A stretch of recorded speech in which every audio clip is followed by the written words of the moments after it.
Jay here for Stretford, Paddock. This is the Paper Talk, and we're live in the studio, so do get involved in the chat, in the comments. Got all the latest Manchester United news, so we'll have a little bit of a story regarding Tariq Lamptey, as you may have seen from our thumbnail. We'll also have an update on a Ronaldo injury scare, which is never a good thing, but it might not be, hopefully, as serious as first reported, but we'll get into that and see how serious it is. And an update on a story we covered last night on Paddock Live, but there's a little bit of an update on Fabian Ruiz. It seems like there might be a little bit more fire to that smoke in terms of the Napoli midfielder being linked with Manchester United. So do get involved in the comments and let us know what you think about all those stories, any of those stories. If you've got any stories of your own that you would like to share with us, then please do let us know. And if you're not doing, hit that subscribe button.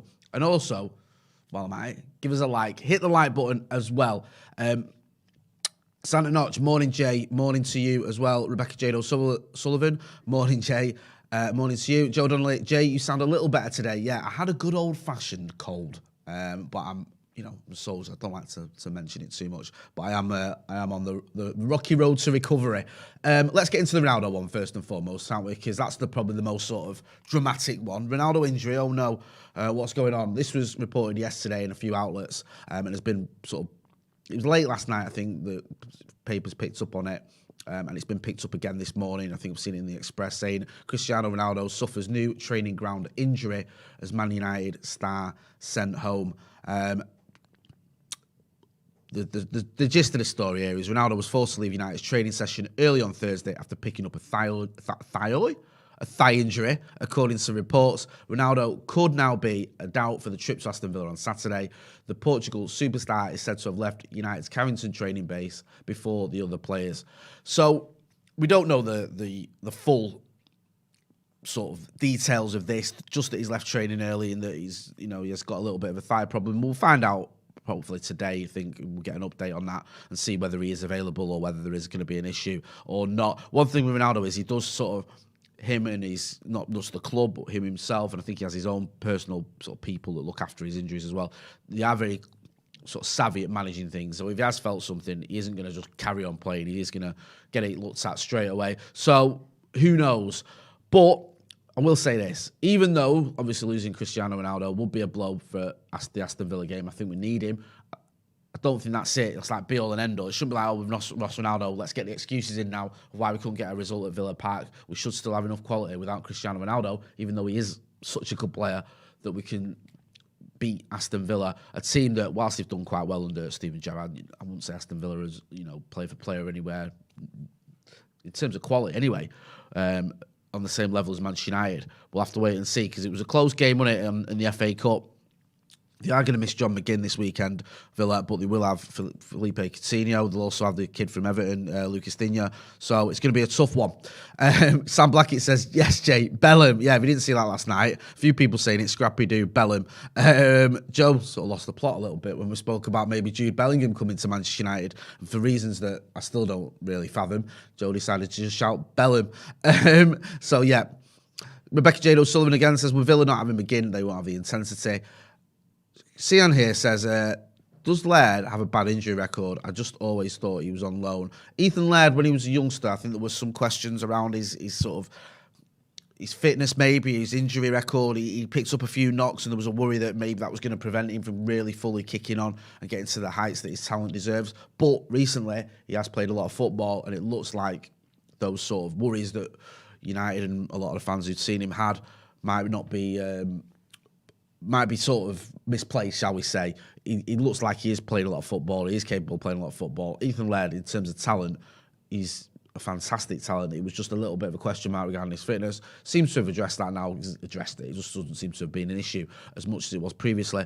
So hopefully Ethan Laird, who's obviously he's had a good little sort of run of loan spells. I think it was, I'm trying to keep up with it now. He went on loan last season. Obviously, he was at was it MK Dons, and then this season he went to Swansea, and then I think he's gone from Swansea to Bournemouth as well. So he's had a little bit of a different spells here and there, but played a lot of football during those spells, which is what we want, because the worry with Ethan Laird was always about whether you could rely on him to play week in, week out, and he's doing well so far.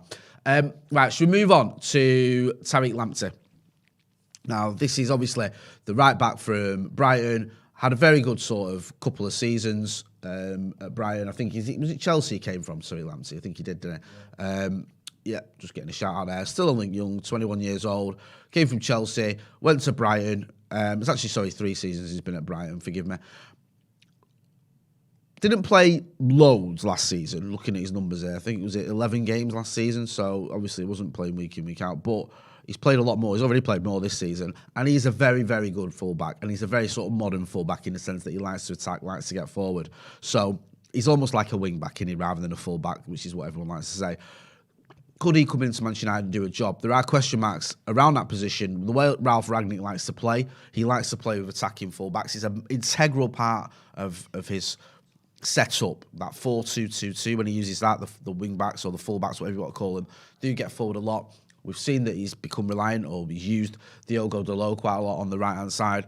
Also on the left-hand side, Telles and Shaw, there's been a bit of a sort of merry-go-round there on the left side. Lamptey could be an option for him. Very good attacking fullback. There's question marks around Aaron Wan-Bissaka getting forward. There's question marks I still feel around Diogo Dalot defensively. I like Dalot. I think he's a good player. But I think with both Wan-Bissaka and Dalot, there's flaws. And you look at Lamptey, and he's probably an upgrade on either of those players. I know it's a bit difficult because I think when you've not played lots and lots of games in the Premier League, it's easy to sort of people to get a little bit carried away. Let's not forget, after Aaron Wan-Bissaka's first, season and a half at Crystal Palace, United bought him for 50 million because he was being raved about, because he was seen as this great player and this great fullback. And I'm not saying I've given up completely on Aaron Wan-Bissaka. My point is that you might look at Lamptey and go, oh, yeah, he's at the level you need to be. He comes to United, and there's still a question mark there because he hasn't sort of proven himself over a number of years. But that's the risk you take with a youngster because they are young. They don't have that experience. They haven't had that sort of, that run of 3 or 4 seasons. Or 4, I know I said he played 3 seasons, but not a lot of football. So it's whether it's worth it for Manchester United. Personally, I wouldn't mind this. I wouldn't mind this at all. I think if Lamptey came in, it'd be a decent signing.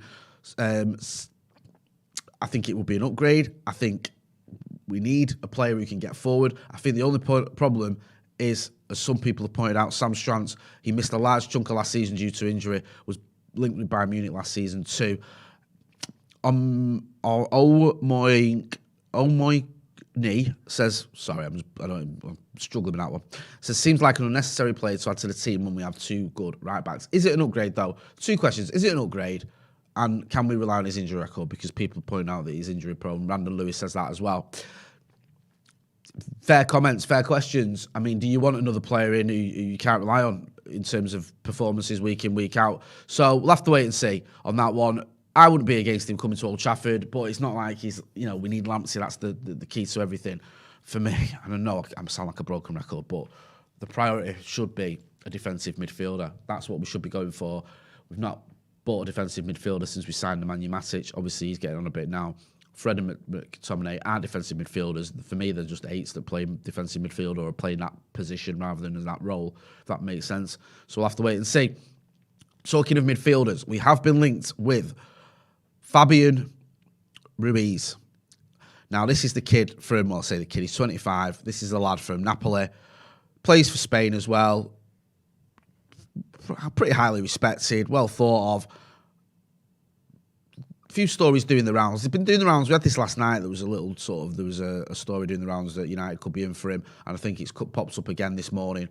I think it's the Mail online are running with it, saying that United are in pole position to sign Fabian Ruiz ahead of Liverpool and Arsenal because he's been linked with them as well. But Declan Rice remains their priority target, with Paul Pogba set to leave for free at the end of his contract. Yeah, I think the sort of the common thinking or the common knowledge down the feathers is that Declan Rice remains Manchester United's priority. The problem with that is there is this huge transfer fee attached to him. People looking at it and people reporting it as could be upwards of 100 million. Now, I said this the other day. I said that if we can get Declan Rice, even if it was 100 million, I think that's paying too much for him. But I know this sounds like a contradiction, but I almost understand that because I think we need an out-and-out DM, and I think Declan Rice is proven in the Premier League.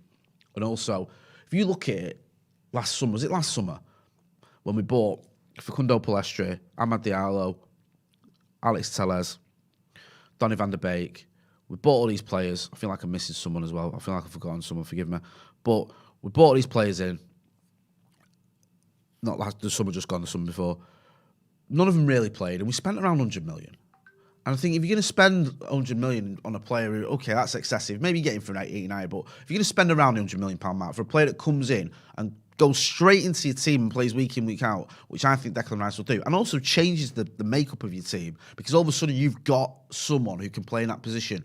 And that allows the likes of, if it's Fred or McTominay or Van der Beek or Pogba or whoever played alongside him, to get forward more and to do the things that they're better at, in my opinion. So I understand why Declan Rice is a priority. The problem you've got there is a lot of other clubs are looking at him. He came from Chelsea when he was a kid. Apparently they're looking at him again. I wouldn't be that surprised if someone like Manchester City or someone took a look at him. I know they've got Rodri, but you never know with them lot. So it might be one of those where you end up in a bit of a bidding war.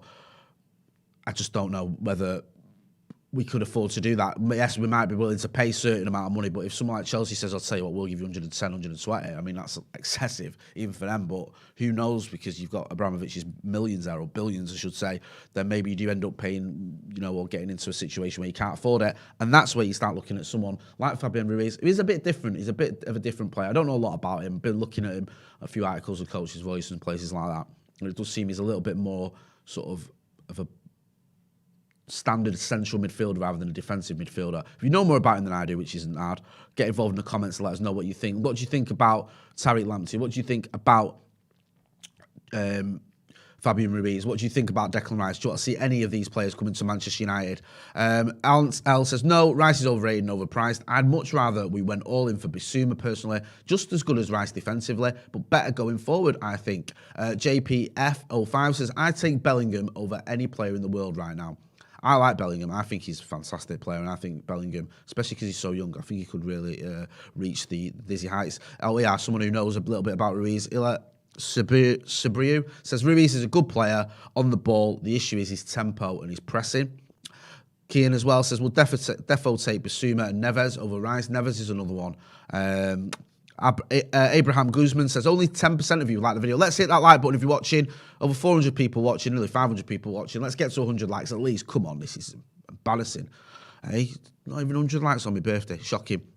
Romano hasn't reported on any of these, says Kay.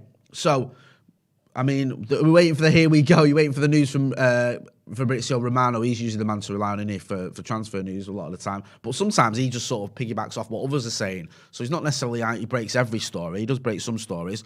But he sometimes he'll wait and see if someone else who's a bit closer to the story lets us know. Eunice Boo says, what about Tielemans? I like Tielemans. I don't know. Leicester, you have to pay a big price, as we know, when we bought Harry Maguire to get anyone from Leicester. Maybe that could happen. Who knows? Let's wait and see. JPF05 says, happy birthday, lad. Thanks for that. Thanks for everyone who got involved in the comments. Thanks for everyone who got involved in the chat. Don't forget to hit that like and the share and the subscribe button. Give us a subscribe. I'll be back later on with The Brew with Stephen Howson and Angelina Kelly. This has been Jay Motti with The Paper Talk. Thanks for watching.